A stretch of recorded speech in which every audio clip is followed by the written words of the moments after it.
Hello friends, welcome to citrus finances. இப்போ நாம் இன்ஸ்டண்ட்டாக ஒரு பாதாம் மில்க் எப்படி ப்ரிப்பேர் பண்ணலான்னு உங்களுக்கு நான் சொல்கிறேன். ஸோ இந்த இன்ஸ்டன்ட் பாதாம் மில்க் ட்ரிங்க்குக்கு நம்ம இப்போ ஒரு ஹாஃப் கப் போல் ஆல்மண்ட்ஸ் எடுத்துக்கணும். ஸ்கின்னோடு எடுத்துக்கலாம். ஹாஃப் கப் போதும். அண்ட் இதில் கொஞ்சமாக கேஷ்யூஸும் ஆட் பண்ணிக்கலாம். கேஷ்யூஸ் பேருக்கு கொஞ்சமாக ஆட் பண்ணிக்கிட்டால் போதும்.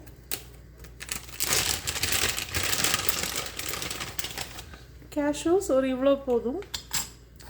ஸோ இதை நாம் இப்போ கூட 2 வேணால் போட்டுக்கோங்க. இதை நாம் இப்போ நல்லா 8 மினிட்ஸ்க்கு நல்லா ட்ரை ரோஸ்ட் பண்ண போகிறோம்.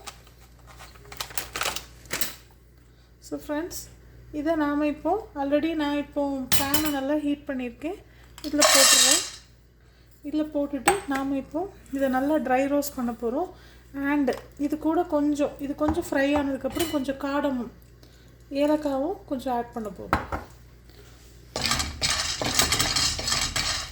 இதை ஒரு 8 மினிட்ஸ்க்கு நல்லா ஃப்ரை பண்ணிடலாம்.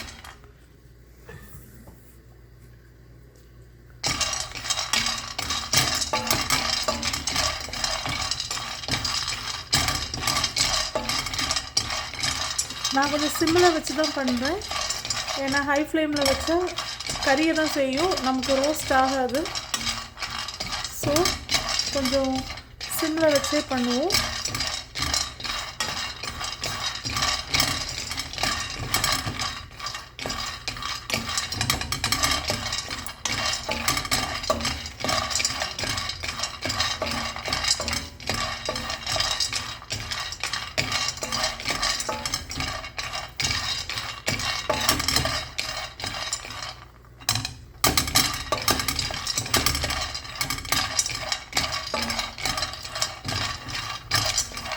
இந்த நட்ஸை எப்படி நீங்கள் ஸ்டோர் பண்ணணும்னு உங்களுக்கு சொல்கிறேன்.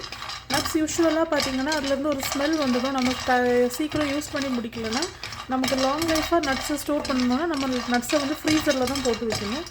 ஃப்ரீசரில் போட்டால் லாங் லைஃபாக அப்படியே இருக்கும். நமக்கு தேவைக்கு எடுத்துக்கலாம். நாம்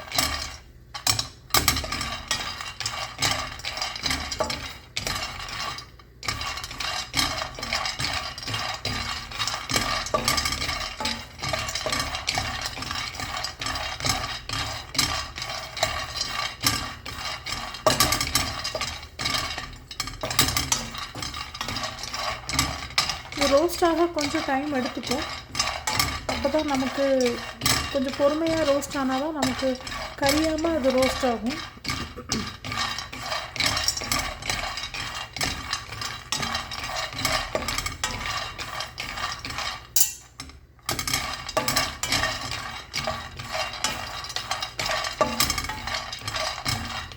நான் இந்த நட்ஸை ஃப்ரீசரில் தான் போட்டு வச்சுருந்தேன். எப்போயாவது தேவைன்னா அந்த டைமில் மட்டும் ஃப்ரீசர்லேருந்து எடுத்துக்கலாம்.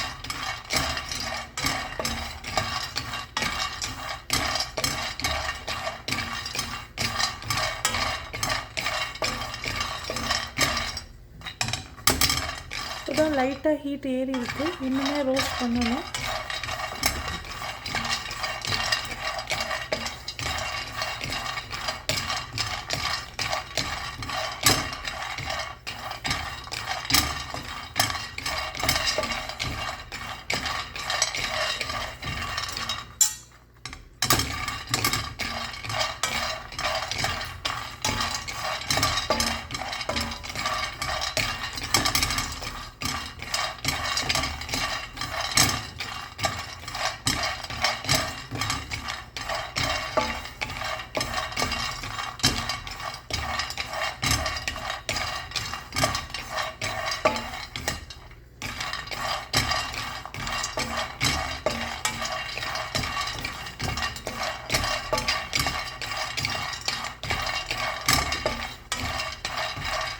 இப்போ இந்த ஸ்டேஜில் ஃப்ரெண்ட்ஸ் நாம் கொஞ்சம் காடமும் ஆட் பண்ணிக்கலாம்.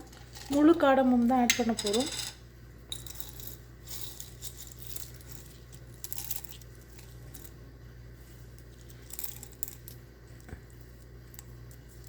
இவ்வளவும் போதும். ரொம்ப போட்டாலும் கசப்பாயிடும். ஸோ இவ்வளவும் போதும். ஹாஃப் கப்புக்கு இவ்வளோ ஆல்மண்ட்ஸ் கரெக்டாக இருக்கும். இதையும் கூட சேர்த்து போட்டு நல்லா ரோஸ்ட் பண்ணிடலாம்.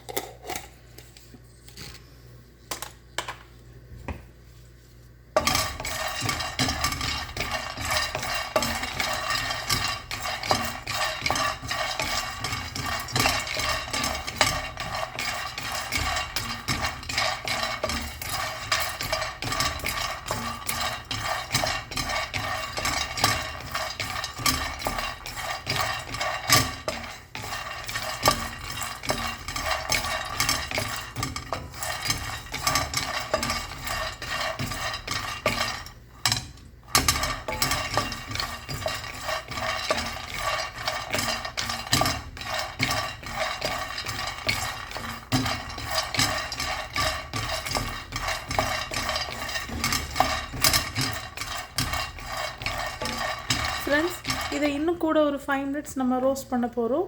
அப்போ தான் இது நல்லா ரோஸ்ட் ஆகும். ரோஸ்ட் பண்ணதுக்கப்புறம் நாம் இதை மிக்சரில் போட்டு அரைக்க போகிறோம். அது அரைக்கிறத நான் உங்களுக்கு காட்டுறேன். ஸோ இன்னுமே கொஞ்ச நேரம் நம்ம ரோஸ்ட் பண்ணணும் ஃப்ரெண்ட்ஸ். கூட ஒரு 5 மினிட்ஸ் ரோஸ்ட் பண்ணணும். ஏன்னா நான் வந்து இப்போ நீங்கள் ரூம் டெம்பரேச்சரில் வச்சுருந்த ஆல்மண்ட்ஸ்னால் பரவாயில்ல, இது நான் ஃப்ரீசர்லேருந்து எடுத்த ஆல்மண்ட்ஸ். ஸோ இப்போ தான் அது ஸ்லோவாக ஹீட் ஆகிட்டே இருக்குது. அதனால் கண்டிப்பாக இன்னும் ஒரு 5 மினிட்ஸ் எனக்கு தேவைப்படும். நீங்கள் ரூம் டெம்பரேச்சர்லேயே வச்சுருந்த ஆல்மண்ட்ஸ்னால் அது இப்போ குயிக்காகவே ஹீட் ஆகிடும். அப்படின்னா 8 மினிட்ஸ் போதும் நீங்கள் வறுத்தது. இப்போ இது எனக்கு கூட ஒரு 5 மினிட்ஸ் கண்டிப்பாக தேவை. ஓகே ஃப்ரெண்ட்ஸ், இதை நான் கம்ப்ளீட்டாக வறுத்து கூல் பண்ணிவிட்டு இதை அரைக்கும் போது உங்களுக்கு நான் நெக்ஸ்ட் வீடியோ உங்களுக்கு நான் போடுறேன். Okay friends, bye bye, take care.